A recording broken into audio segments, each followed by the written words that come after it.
Nous sommes connectés avec Hervé Lejoin pour son regard d'advisor. Bonjour Hervé. Bonjour. Alors on va parler de ces défis du 21e siècle, énergie, calcul. Je suis d'accord, mais je voulais que vous précisiez quand même un peu votre pensée sur ces défis. Alors depuis les débuts des années 2000 et surtout depuis 2010, nous avons vécu une explosion de la numérisation du monde, que ce soit d'un point de vue individuel ou professionnel. Avec celle-ci, nous sommes entrés dans une nouvelle ère très consommatrice d'énergie et de ressources naturelles servant à fabriquer, alimenter et renouveler ces équipements. Ainsi, selon une étude menée par Green IT, entre 2010 et 2025, il était estimé que le numérique passe de l'ordre de 2,5 de l'empreinte environnementale de l'humanité à près de 6%. La plus forte progression étant celle des gaz à effet de serre qui passerait de 2,2 à 5,5%. Et aujourd'hui, si le numérique était un pays, pour donner un exemple, il aurait plus de 3 fois l'empreinte environnementale de la France. Et selon cette même étude, entre 2010 et 2025, cette croissance de l'empreinte, elle est principalement due aux objets connectés qui ont été multipliés par près de 50, au doublement de la taille des écrans, à l'équipement des pays émergents dont le kilowattheure électrique n'est pas aussi bon que celui des pays occidentaux, et un tassement des gains en matière d'énergie, d'efficience de l'énergie. Et je rajouterais que la blockchain et le succès du streaming vidéo ont impacté très significativement cette consommation ces dernières années. Alors d'un point de vue sociétal et politique, ce quintuplement du poids du numérique en 15 ans ne peut qu'augmenter les tensions sur les matières premières et les minerais. Mais tout cela, c'était avant l'IA. Et donc avec l'IA, ça va empirer?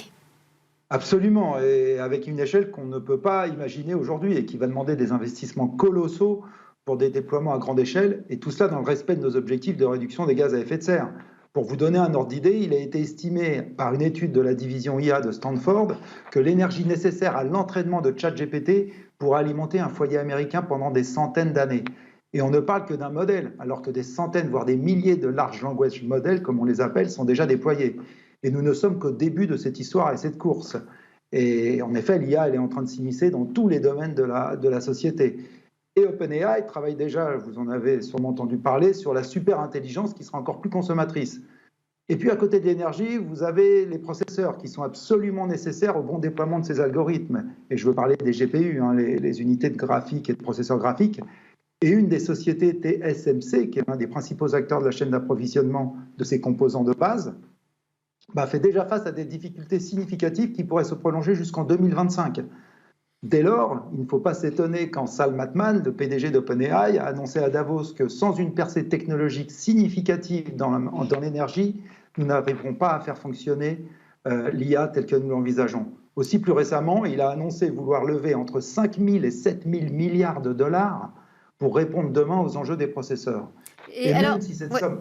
Non, juste, vous pensez que nous, en Europe, on a un rôle à jouer là-dedans, dans ces défis-là? On va pouvoir avoir une petite place? Pour l'énergie, je le pense, mais pour moi, à une seule condition, que nous accélérions le développement de notre parc nucléaire, qui pourrait être un atout majeur dans cette course. Car avant que la fusion nucléaire ne fonctionne, il n'y a pas d'autre alternative propre pour soutenir cette demande, qui nécessite une énergie H24. Le solaire pourrait être une autre voie, mais l'Europe n'est pas le continent le plus propice pour cette énergie et son déploiement à grande échelle. Donc, quant aux processeurs, durant la crise Covid, si vous vous souvenez, l'Union européenne a pris conscience de notre grande dépendance dans ce domaine et il a été décidé d'investir en 2021 plus de 145 milliards d'euros sur 2-3 ans dans les processeurs et semi-conducteurs.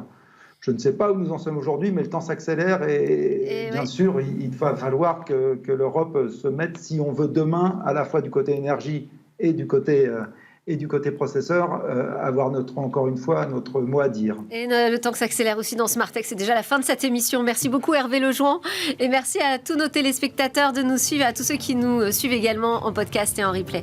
À très bientôt pour une nouvelle discussion sur la tech. C'était Smart Tech.